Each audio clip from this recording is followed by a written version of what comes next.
Alors la cinquième et dernière séance de notre cycle sur l'adaptation de l'écrit à l'écran est consacrée à L'Homme invisible et ça me permettra de faire une traversée à la fois du cinéma hollywoodien et aussi un peu de la littérature, puisque L'Homme invisible il apparaît d'abord chez Platon avec la fable, dans la République avec la fable sur l'anneau de Gygès. Gygès est un berger qui, grâce à cet anneau qui a la possibilité de le rendre invisible, va devenir un tyran, il va prendre le pouvoir et c'est lié pour Platon à une réflexion morale. Platon se demande si au fond l'homme est intrinsèquement moral ou bien s'il ne l'est seulement que par peur du châtiment.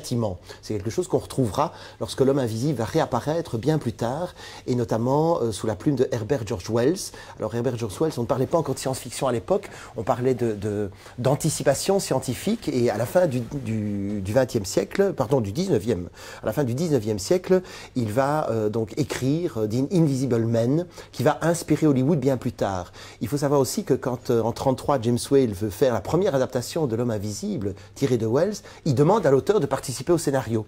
Et Wells, il accepte de vendre ses droits d'auteur, mais il ne veut absolument pas se compromettre à Hollywood. donc ce n'est pas lui qui aura scénarisé le film. Alors le film aura un succès colossal et c'est la période de l'âge d'or du film fantastique, notamment au sein du studio de la RKO. Il y a déjà eu Dracula, il y a eu Frankenstein. D'ailleurs, Boris Karloff devait jouer L'Homme invisible dans la première adaptation. Et finalement, c'est Claude Rains, un acteur britannique, qui l'interprétera. Et Claude Rains, on ne voit son visage bien sûr qu'à la fin, puisque pendant tout le film, il est invisible. Alors, au niveau de la mise en scène, c'est très intéressant parce que comment est-ce qu'on peut mettre en scène des actions d'un homme qu'on ne voit pas? Alors là, évidemment, ils ont fait appel à un spécialiste des effets spéciaux, John Fulton, qui va faire des merveilles pour qu'on visualise toute une série d'actions de L'Homme invisible, alors que lui-même, évidemment, est absent à l'écran.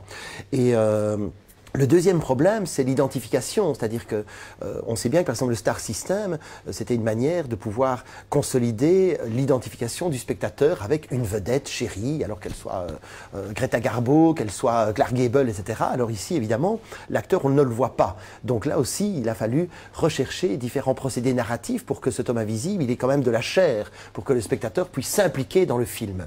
Alors quand je disais que j'allais faire une anthologie, c'est qu'il a une longue descendance. Il y a même eu Une femme invisible, un film extrêmement drôle et très féministe, qui est absolument savoureux.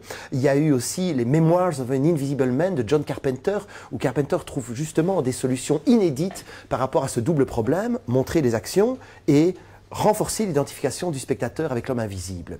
Et il y a eu aussi une adaptation par Paul Verhoeven, et même, on fera un petit détour dans le cinéma français, un film assez récent qui n'est pas sorti en Belgique, qui est pourtant lui aussi assez savoureux, c'est La femme invisible d'Agathe Tessier avec Julie Depardieu. Donc voilà, l'homme invisible, c'est une problématique très large qui nous permettra de faire ce petit parcours à la fois dans le cinéma et dans la littérature.